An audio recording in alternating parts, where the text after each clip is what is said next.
رہی ہے۔ اور جیسا کہ آپ کافی دنوں سے سن رہے ہوں گے کہ تبلیغی جماعت کو لے کر کے بہت زیادہ تبلیغی جماعت چرچا میں رہی۔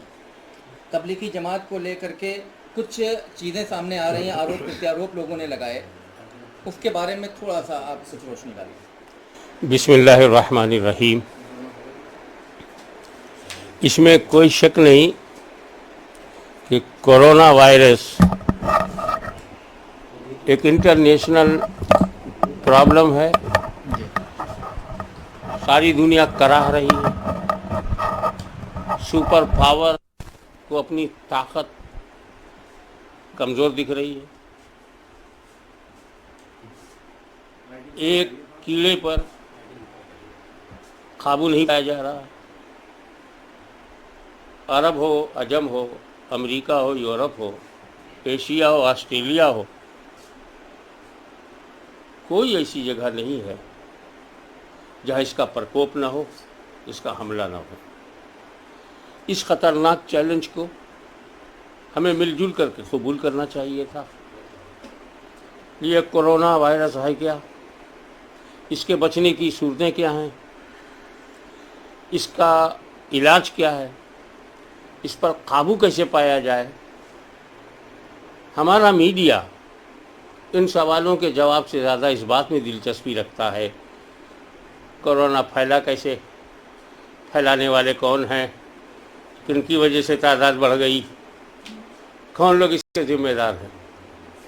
کیا کوئی ایک ایماندار ڈاکٹر اپنے مریض کی مرض کے علاج میں دلچسپی لے گا، یا اس بات میں دلچسپی لے گا یہ بیماری کہاں سے آئی، یہ بیماری کس نے دی، یہ بیماری کس محلے میں ملی؟